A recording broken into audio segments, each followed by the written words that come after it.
The Kimber R7 Mako Carbon Compact, vying for one of the longest gun names out there. Coming up next, you'll see our absolute first shots through the gun. We'll do full magazine plus one, see how these mags run in the gun fully stuffed. Take it to our trademark What's for Dinner table to see what they're gonna eat. Over to the spinner for sights and trigger control, and then some practical accuracy before giving concluding thoughts from two different well-trained and experienced shooters. Coming up next on GBGuns. So I'm excited to put some more rounds through this. Saw and experienced it a little bit at TriggerCon. So I'll be excited to be able to delve into it with my thoughts. C-zone target about 2 miles away. Woo, yeah, we didn't zoom in for that. All the people missed it. There's that one, okay.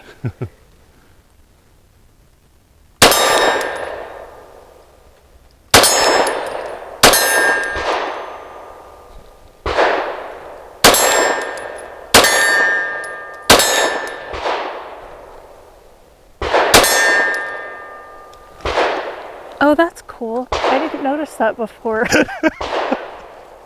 For the record, folks, Tia doesn't even touch these guns until we're at the range. Well, I mean, I've touched this one, but at a range event, you don't get a lot of time on the line to, acknowledge nifty little things like that.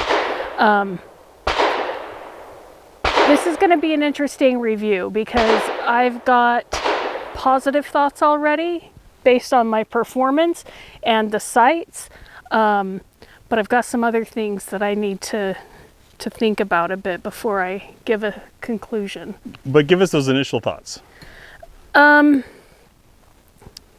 The energy that I'm feeling into my hand is very abrupt. Now we are using 124 grain ammunition. That could have, obviously it plays a part in that. But that's not changing my point of impact, and it's not changing my ability to control my sights. That being said, I have white and orange sights, so that already makes everything easier. What I need to contemplate more and experience more is the trigger. There's something about it that is nuanced for me. And I haven't quite figured out what that is yet. Okay. All right. First shots using non-hollow points, as I talked about in the tabletop at TriggerCon. They had defensive loads, great for Kimber, props for giving a realistic experience. Downfall was everyone else was using soft range loads, and it made this gun feel snappier than everything else we shot that day, which I don't think was very fair. That ejection port reminds me of a gun in my collection. It's just on the other side. Ah, like a Walther P5? Maybe. Ooh, I love that ledge for digging the thumb. Woo! Was not ready for that trigger. Good thing it was a headshot.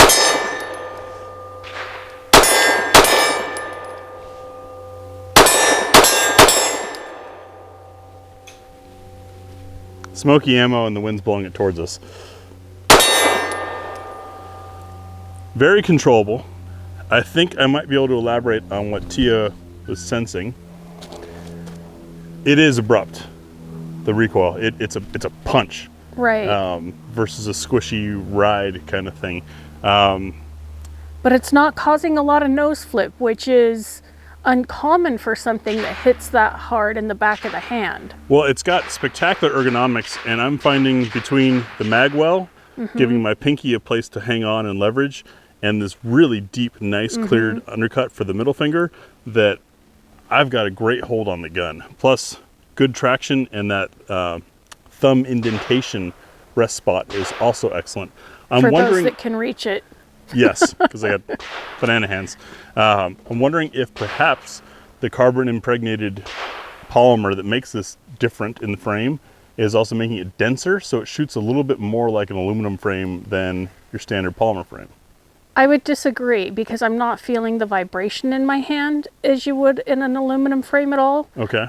But I just feel that punch into my palm, and obviously that's a spring issue, but feeling that punch and not having a lot of muzzle rise and not having a lot of vibration in the trigger and in my palm, I would agree that it's got something to do with their carbon impregnated, whatever you just called it. Yeah, polymer. Yeah. It's a CIP, carbon impregnated polymer. TM. We'll be back. Full mag plus 1. Giving us 16 rounds on tap. All right. I'm gonna go as fast as I can, but I really want to hit the target because it sounds cool. And we only have one piece of steel. So.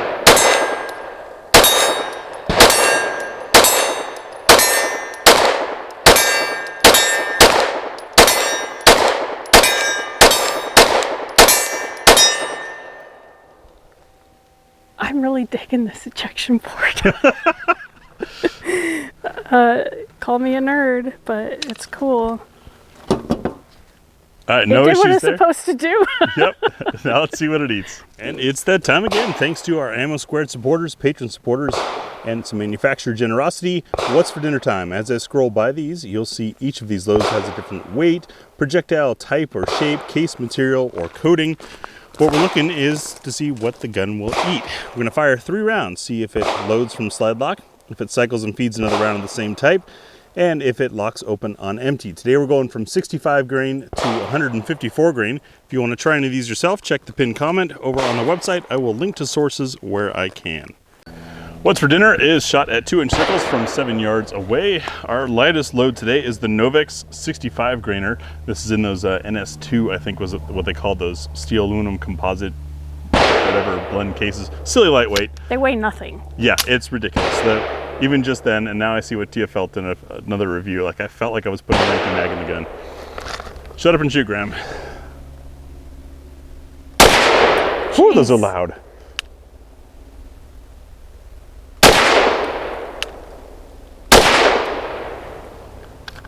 I felt Those are scary. I felt vibrations in the metal frame of my headphones. Yeah, but they don't move. Like, Yeah, it was super That's awesome. super easy to shoot.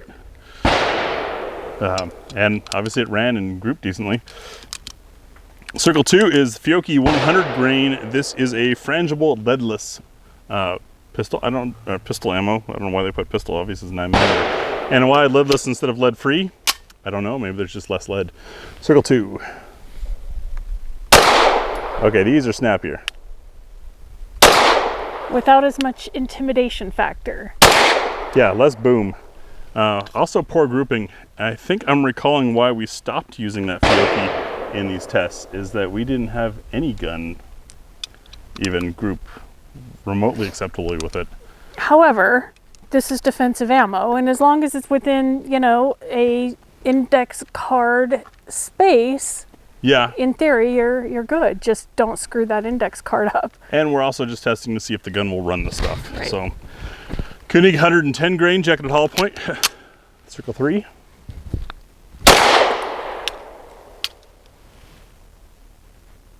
Did Not not in- go forward all the way. Yeah, it's not all the way in battery. The round is in there, but I've already...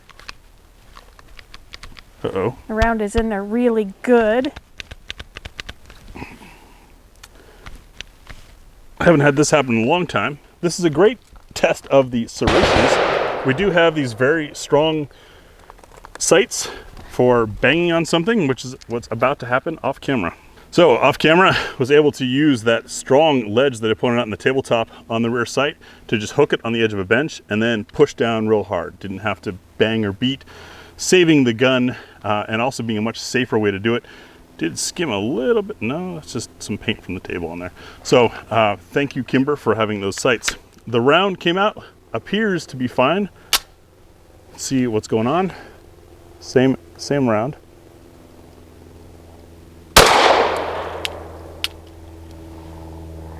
And we had the same thing. It's not fully in battery and it's locked up tight. I'd say this gun does not like the Koenig 110 grain. Off camera, I'll go clear this thing again and we'll move on.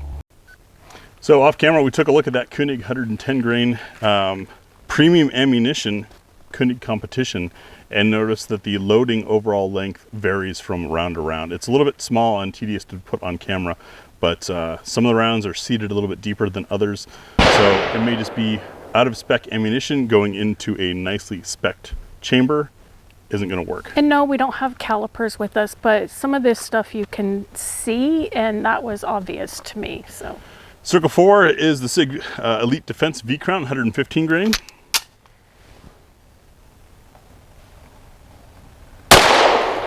It's funny with that ammo thing is if you have a sloppier built gun, you'd never notice. It's kind of like the whole replacing the oil in a Toyota with gravel and it still runs engine thing. Well, and that being said, I mean, that ammo may very easily run out of this gun at a future date after it's had more rounds through it and that feed ramp is quote unquote polished a little bit more. I think it was a chamber depth, but I agree. Circle 5, Blazer aluminum, 115 grain, and we use aluminum steel case ammo because, sing along with me folks. It has a different coefficient. Aluminum steel has a different friction coefficient stacked inside the magazine going into and out of the chamber of the gun, so more resistance. Additionally, the expansion contraction rate of the aluminum steel is different than the brass that most guns are designed for, and so extraction can be a little bit difficult for some guns. Thus, some guns don't like it, but it is cheaper, so that's why we shoot it and probably why you shoot it. Circle 5.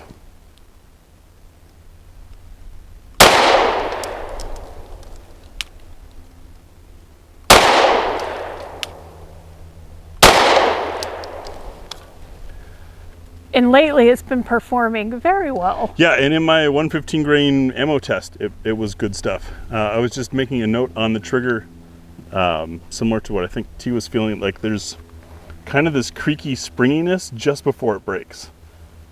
Oh, yeah, I'll figure that out. I'm Yeah, not sure. it's interesting, but it's running well. Circle number 6 is PMC's SFX. Also known as PMC Civics. Don't listen.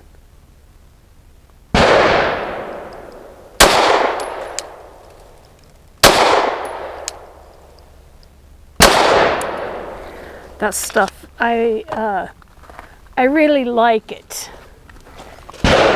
And for Circle 7, we have Federal's Law Enforcement HST 124 grain. I don't know why I'm saying all this. Y'all already saw the little scroll through video, What's for Dinner? Old habits.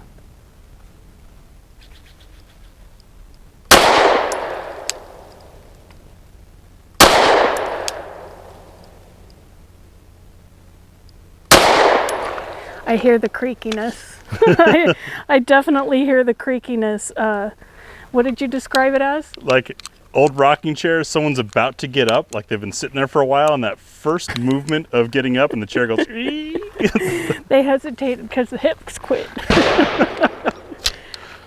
Circle 8. Federal Syntag PCC 130 grain. This is not meant for handguns, but it is 9mm.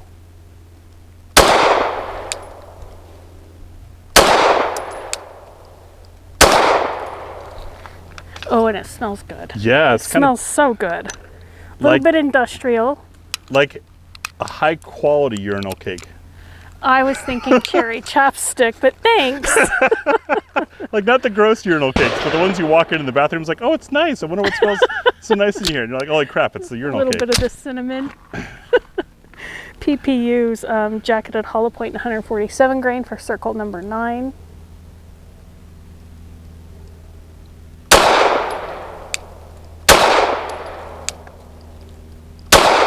Nice. Yeah, I have figured out the trigger nuance. We'll discuss it later. And I enjoy it now that I have my little wheels wrapped around that. Circle 10, Ruag. This is what, 165 grain? 154. 54 grain. It's no longer listed. I think it's now the Norma 154 grain. I think I've heard that. Ooh.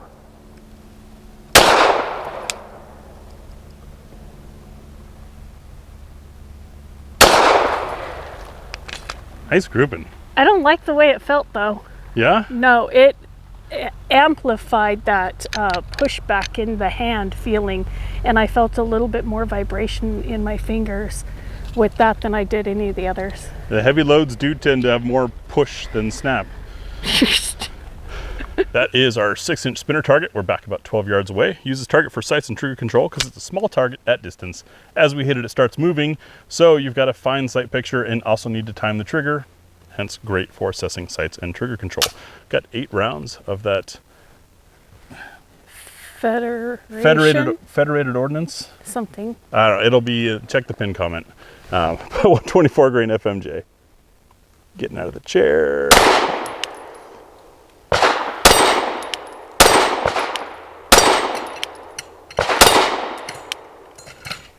Well, that happened. The sights, same as the R7 Mako micro compact. Love those things. You do have a lot of daylight on the rear sight, which is good and bad. Lets you see your target. Also makes it a little bit difficult to know exactly when you're in the middle, unless you're really focusing. But because they're nice and chunky and have scored edges, that also makes it easier to get on there. And that trigger, we figured it out. When Grandpa starts to get out of the chair, you know it's going to go, which made timing it really easy.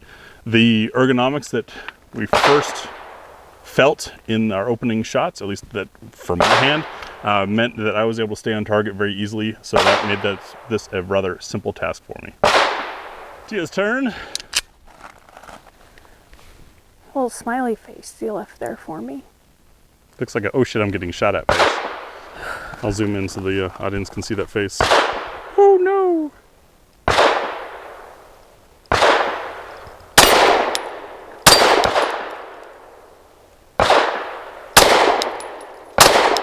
Low.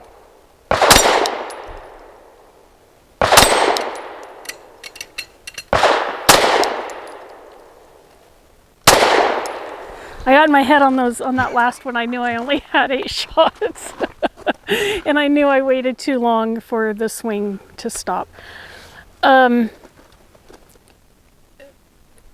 what I said I didn't notice in the beginning as far as the vibration affecting my hand is starting to do that. And it's making me wince a little bit when I shoot.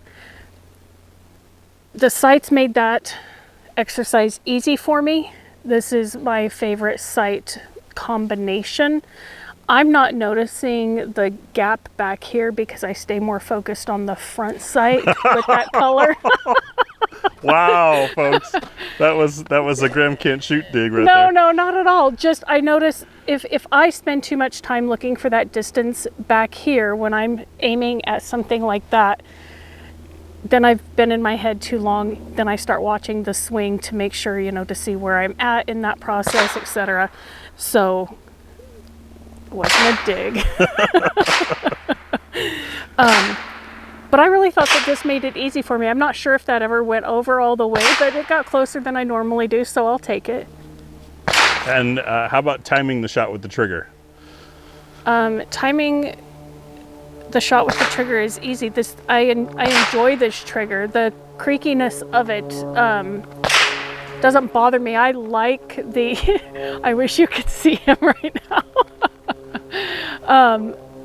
I appreciate the definition of the very affirmative reset that this trigger has. And now it's time for practical accuracy. 5 shots from 7 yards using that same bulk 124 grain. This is also where we wrap up our thoughts. 1 inch square at 7 yards tends to be about the same size of a front sight post.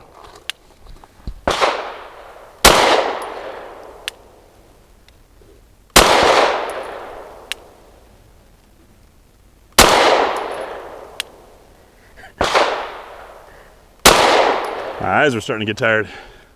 Do you guys hear the cane hit the floor every time that trigger resets? Clunk. Damn They're it! coming for you. Oh shit. I was not recording for my 5 shots from 7 yards, which is devastating because that's a really nice group. Oh, in the name of fairness, I'll go get a 1 inch dot and redo it. Take 2 of Graham's 5 shots from 7 yards after shooting a spectacular group without the target camera on, but wanting to be fair and show you guys that really doing this. Now I've got a round target, which is not going to mate up with the front sight post, but we'll see how I do anyways.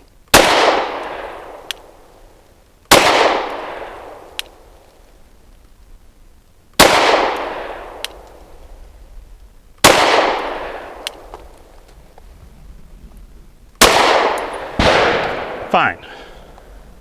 Done. 5 rounds, 7 yards at the right circle square. I was advised not to choke on shooting my group, so I probably will. It's been a fun day.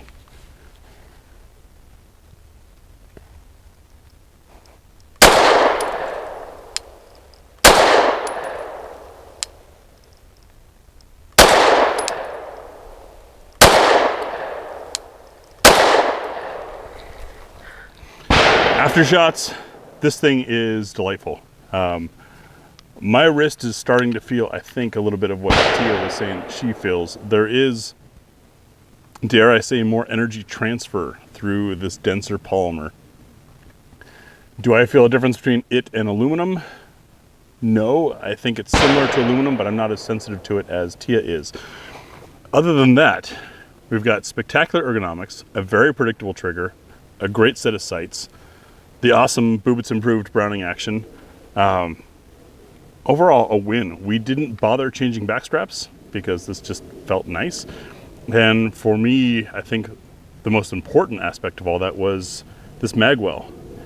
Now, we weren't doing speed reloads. That's not why I care about magwells. I care about magwells because of how they cup my pinky. So if you have large hands, you might want to consider something like that. If your standard 15 round gun tends to leave you with a pinched pinky, not only does this protect you from it, but it also allows you to have full grip on the gun without the gun necessarily being any longer. And Kimber was very smart in making this not flare out on the back side of the gun. It's not a silly race gun magwell. It's not meant to be. It's just meant to allow you, if I may speak on their behalf, to allow you to have more control over the gun without it switching left to right in your hand.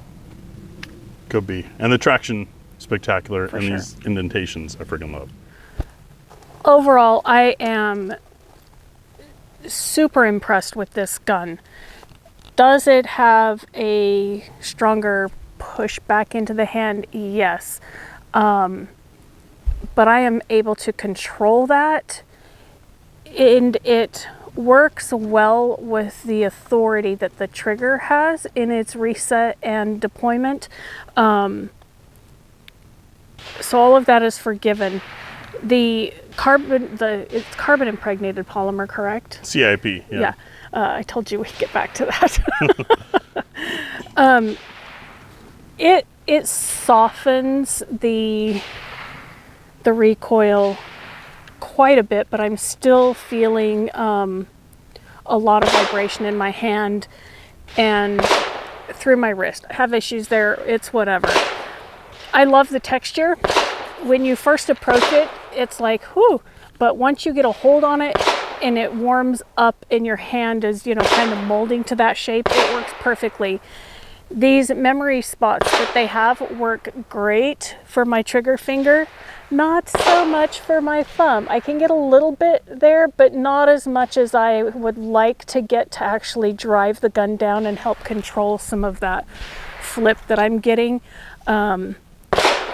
I've said prior that these sights, this is my absolute dream setup because the brightness of the orange drives my eye to the front, and then I'm, just able to verify at the rear unless I'm being somewhat more accurate. But overall, I'm super impressed with this, and I'm really grateful that Kimber sent this in for us to review. And something I just thought of while you're flipping the gun over, the texture under the second undercut of the trigger guard is something we've only seen on very premium aftermarket grip modules before. And it has it here too. Yeah. For those that like to hang up here. Cool, I totally understand the application, and it's got a little bit of that grippiness up here also. But that traction under the double undercut, I've always kind of questioned whether or not that does much for a shooter, since absolutely, because see where my finger hits after I get a good grip? Yeah, your finger hits it, but that's also a rolly, squishy part of the finger. So I always wondered, like, if the gun's moving, we don't have much control there. Our fingers are soft there, but right. I felt it engage. Yeah, good point. It seemed to make a difference. I had noticed it, but I hadn't, did that work? Yes, that absolutely works. Yeah, great job. Thank you, Kimber, for sending this for review, and thank you for watching.